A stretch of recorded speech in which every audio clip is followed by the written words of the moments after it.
پاکستان کی جاگی ہوئی عوام کو میرا سلام۔ پاکستان اور انڈیا دنیا کے دو ایسے ممالک ہیں جہاں بے روزگاری، مفلسی، غربت نے ڈیرے ڈال رکھے ہیں۔ وہاں حق خطیب جیسے ڈرامے نوسرباز، فراڈی اور جعلسازوں کی بھی کمی نہیں ہے۔ اسلامی جمہوریہ پاکستان کے گلی محلے میں آپ کو اس طرح کے جعلساز لازمی ملیں گے۔ جہاں پاکستان کی عام اور جاہل عوام کو چور حکمرانوں اور کرپٹ افسران نے لوٹا، وہاں ان جیسے جعلسازوں نے بھی عوام کی جیبوں پر اپنا ہاتھ صاف کیے۔ جہاں یہ فراڈی بابے اور پیر اپنی دو نمبری سے حرام مال اکٹھا کرتے ہیں، وہاں دین اسلام کا نام بھی بدنام کرتے ہیں۔ غیر مسلم ان جیسے نام نہاد مسلمانوں کو دیکھ کر کانوں کو ہاتھ لگاتے ہیں۔ فراڈی، چور، نوسرباز، جعلساز ہر معاشرے میں ہوتے ہیں، لیکن ریاست اور ادارے ان جعلسازوں سے عوام کو تحفظ فراہم کرتی ہے۔ لیکن بدقسمتی سے ملک خداداد پاکستان کی کہ ان جعلسازوں کو تحفظ اس ملک کے ادارے دیتے ہیں۔ سید اقرار الحسن نے جب اس جعلساز حق خطیب کی جھوٹی کرامتوں کا پردہ فاش کیا تو اقرار الحسن کے گھر پر فائرنگ کی گئی، مگر پاکستان کے پوشیدہ نظام میں پلنے والے ان کرپٹ اداروں نے مناسب ہی نہیں سمجھا کہ تحقیقات کی جائے اور معلوم کیا جائے کہ کن لوگوں نے فائرنگ کی ہے۔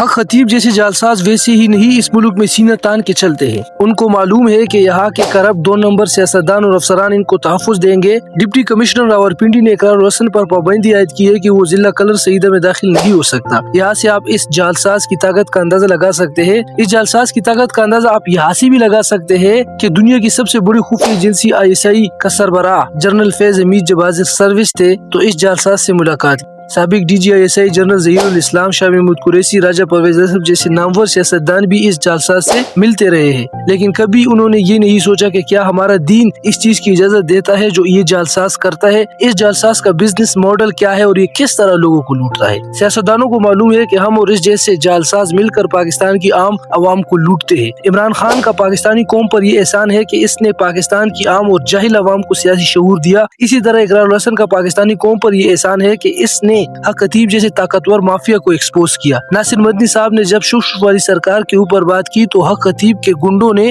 ناصر مدنی کو ننگا کر کے مارا، لیکن پاکستان کی کرپٹ ادارے نے مظلوم کا ساتھ نہیں دیا۔ حق خطیب کا کہنا ہے کہ میں اللہ کا ولی ہوں اور میری یہ کرامت ہے کہ میں 18 سال سے سویا نہیں ہوں، تو بتاؤ مجھے پاکستان کی عوام کیا لوگوں کے نزدیک نہ سونا کرامت ہے یا بیماری؟ دوستو، جس طرح پاکستان کے اداروں نے ہمارے اوپر 8 فروری کو چوروں، ڈاکوں اور لٹوروں کو مسلط کیا، یہی ادارے آج اس جعلساز کی مددگار ہے، لیکن حق کا ساتھ دیں گے اور باطل کو مٹائیں گے۔ پاکستان کی جاگی ہوئی عوام کو میرا سلام۔